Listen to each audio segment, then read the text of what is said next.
Making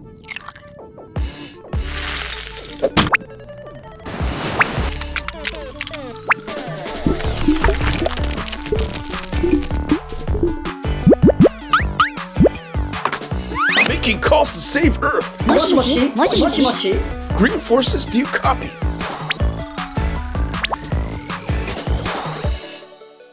Hey guys, guess what? I installed solar panels. My electricity is free. Free! Wait, I thought you didn't use electricity. The last time I went by your house, it was pitch black and you were using a candle. And you pinch it to the max. You're right.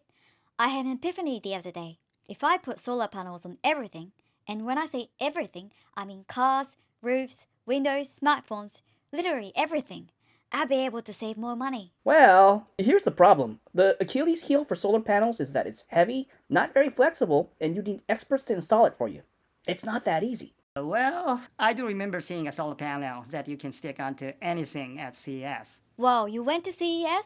See, Island Boy, it is possible. Let me check with a friend that's a climate investor. Moshi moshi, Susan.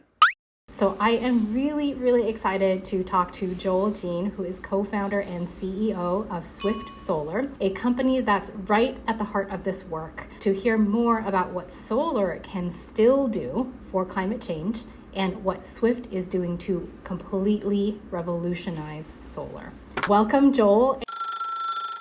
Thanks, Susan. Yeah, so what we do is actually make this perovskite crystal structure using very cheap materials.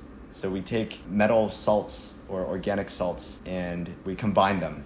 And we combine them using things like this thermal evaporation method or solution coating, right? And we combine them and put them onto a film in a very thin coating and crystallize it. There are a lot of techniques that various industries have developed to make these very thin films, very uniform coatings. So for example, a great example, the food packaging industry, one of the techniques for making thin films is something called thermal evaporation. It's just the basic idea is you heat up some material that you want to make a film out of, you evaporate it, and you condense it onto some surface. Your potato chip bags are made in this way. You have this metallized coating, this metal coating in the bag to prevent moisture from getting in. And that's deposited using this vapor deposition technique. So that's just one of many different techniques that you can use to deposit thin films, thin semiconductor materials, and make a solar cell.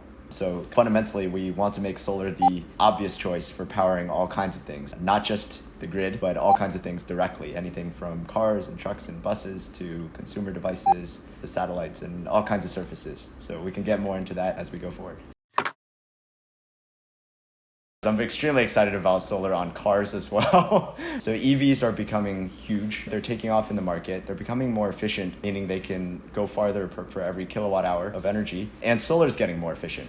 So as we've talked about, with a perovskite-based tandem, this high-efficiency stacked solar cell, you could get 50% more power from the same area. So as you start to see drivers, regular commuters driving EVs, a typical driver in the US drives 20 to 30 miles a day. And if you cover the roof and the hood of your car with solar, you could cover that range entirely with solar. So if you are a driver who parks outdoors in California, you could not have to plug in your car for months at a time, especially during the summer months, to charge. So that's really where I get really excited, because there's all of a sudden this opportunity to dramatically change how much people have to plug in, to reduce the load on the grid from all these EVs coming online and to having to plug in the peak load hours. And I think it's just this combination of things that makes it very exciting, I think, for me to imagine a future where every car has solar built into many of its surfaces, and they're just always collecting energy.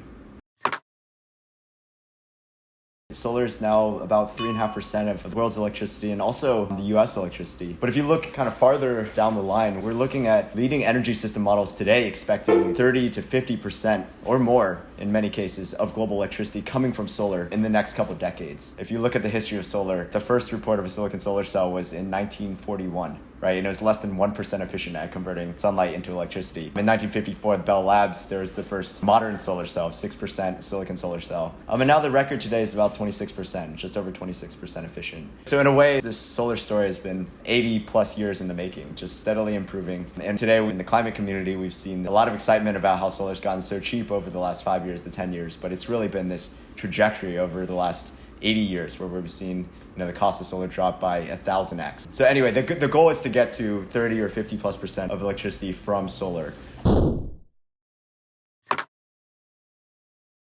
I think the market opportunity for Swift is enormous because if you really change the unit economics around solar, what he was talking about before around the fixed costs of installation, the racking, and all of the other pieces that go around the solar cell to make it possible, then suddenly you get, quite frankly, more bang for your buck. And what I think is really fun about the company is that they're not going head to head right away with these huge solar incumbents and, quite frankly, energy incumbents trying to make solar farms and solar panels. Instead, they're going after these use cases that traditional solar cannot service.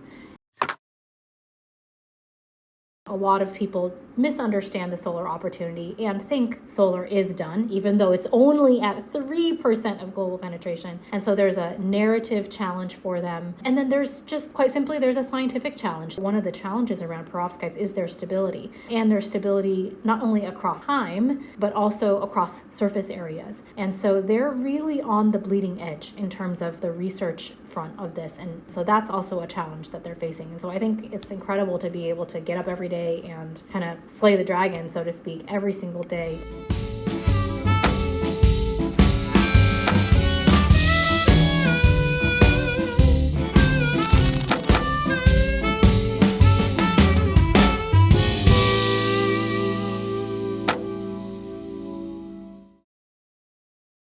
Moshi moshi, moshi moshi.